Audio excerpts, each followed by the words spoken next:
বিশ্ববিদ্যালয়, জানিয়েছেন মুখ্যমন্ত্রী doctor Manik Saha. We have 3 medical colleges including private medical college.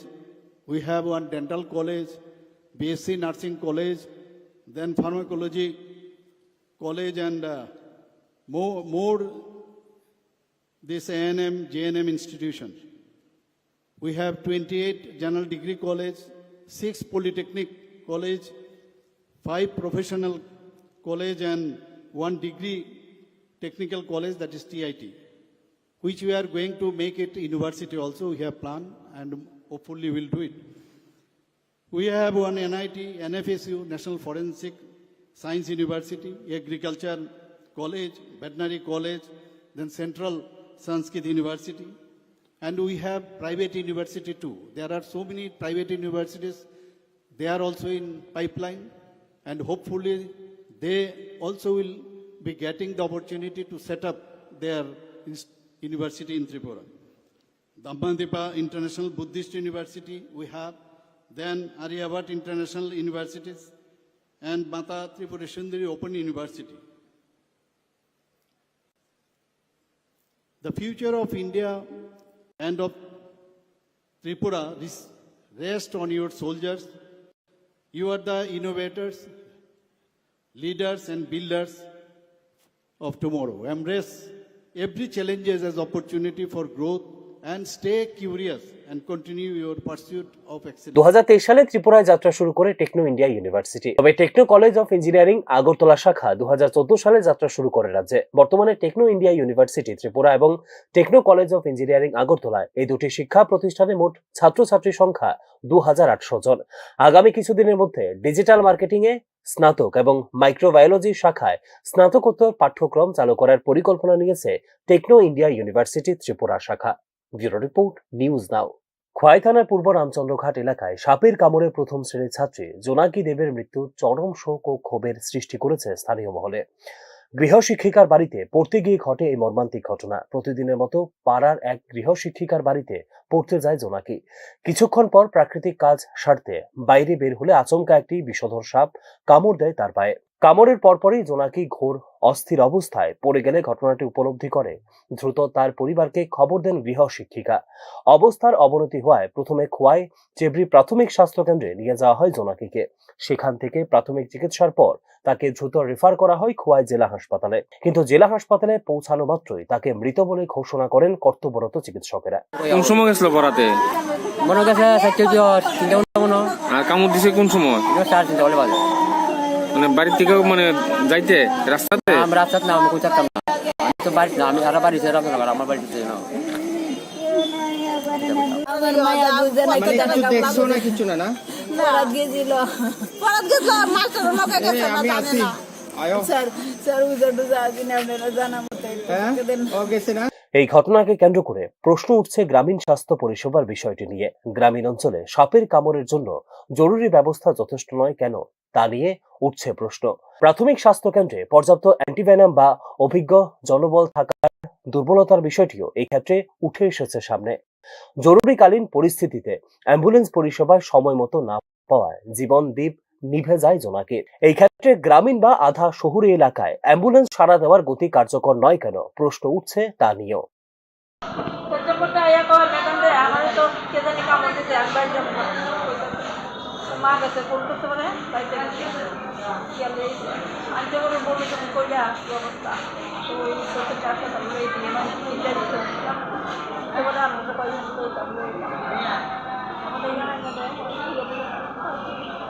কি নাম তার?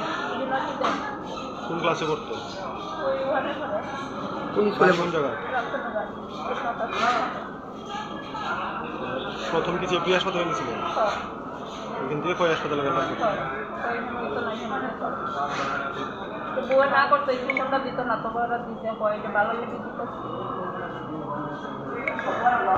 উল্লেখ করা যেতে পারে 2025 সালের নভেম্বর মাসে একজন 6 বছরের শিশু কন্যা এবং 2024 সালের জুন মাসে 21 বছরের বয়সী এক গৃহবধূ মৃত্যু হয় সাপের কামড়ে। সরকারের দেওয়া সর্বশেষ তথ্য অনুসারে রাজ্যে প্রতি 100 জনের মধ্যে প্রায় 13 জনকে হতে হচ্ছে সাপের কামড়ের শিকার। ব্যুরো রিপোর্ট, নিউজ নাও। বিহার বিধানসভা নির্বাচনে ভারতীয় জনতা পার্টি ও এনডিএ উল্লেখযোগ্য সাফল্যের পর রাজনৈতিক অঙ্গনে নতুন করে আলোচনা এসেছে ত্রিপুরার মুখ্যমন্ত্রী ডাক্তার মানিক সাহার মন্তব্য। প্রধানমন্ত্রী নরেন্দ্র মোদী ও নীতিশ কুমারকে অভিনন্দন জানিয়ে লালু প্রসাদ যাদবের আরজেডি দুর্নীতি ও অপশাসনের কারণে তাদের ক্ষমতায় ফেরার কোনো সম্ভাবনাই ছিল না শুক্রবার এক প্রতিক্রিয়ায় জানিয়েছিলেন মুখ্যমন্ত্রী ডাক্তার মানিক সাহা। তবে রাজনৈতিক পর্যবেক্ষকদের দৃষ্টি আকর্ষণ করেছে তার আরেকটি বক্তব্য। বিহারের পর এবার লক্ষ্য বাংলা। বাংলা মুক্ত হলে দেশের চেহারা পাল্টে যাবে বলে মন্তব্য করেছেন মুখ্যমন্ত্রী ডাক্তার মানিক সাহা। তাঁর এই মন্তব্যে স্পষ্টভাবে নির্দেশ করছে এখন পূর্ব ভারতের বৃহৎ রাজনৈতিক মানচিত্রে একটি বিস্তৃত রণকৌশল নিয়ে এগোতে চাইছে ভারতীয় জনতা পার্টি। বিহারে এনডিএর সাফল্য আরো জোরদার করেছে সেই কৌশলকে।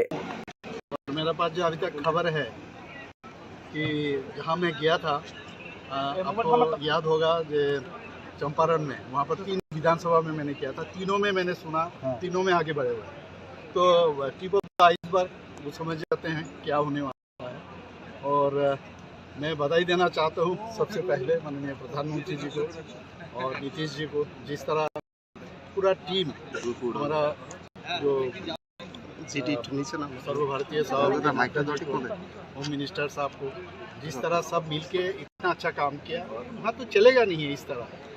ये लालू जी का जो वहाँ का काम सब माने ये कैसे वहाँ पर वापस आएंगे, आ ही नहीं सकता है। तो आप सब जानते हो कि ऐसे गुंडागर्दी क्या नहीं हुआ, ऐसा नहीं चाहते। आप देखो बाड़ी कौन सा है, बंगाल। अब बंगाल में नेक्स्ट आने वाला है। अब देखोगे बंगाल मुक्त होगा तो भारतवर्ष का चेहरा भी बदल जाएगा। মুখ্যমন্ত্রী ডাক্তার মানিক সাহার বক্তব্যে যেভাবে বাংলা লক্ষ্য হিসেবে উঠে এসেছে তা রাজনৈতিকভাবে বিশেষ ত্রিপুরার মডেলকে বাংলায় প্রয়োগ করে কি এবার সেখানে সংগঠন বিস্তার করবে ভারতীয় জনতা পার্টি, তা নিয়েই শুরু হয়েছে জোর জল্পনা। উল্লেখ করা যেতে পারে নির্বাচনের আগে গত 18 অক্টোবর থেকে বিহারের বাঘা, রামনগর, নারকাটিয়াগঞ্জ এই 3টি গুরুত্বপূর্ণ আসনে বিজেপি প্রার্থীদের পক্ষে প্রচার চালিয়েছিলেন মুখ্যমন্ত্রী ডাক্তার মানিক সাহা। বাঘায় রাম সিং, রামনগরের নন্দকিশোর রাম এবং নারকাটিয়াগঞ্জে সঞ্জয় পান্ডের পক্ষে তার প্রচার বিজেপির গ্রাউন্ড মোবিলাইজেশন কৌশলের অংশ হিসেবে দেখছে ভারতীয় জনতা পার্টি। নির্বাচনী ফলাফল Janata party. Bureau report, news নাও।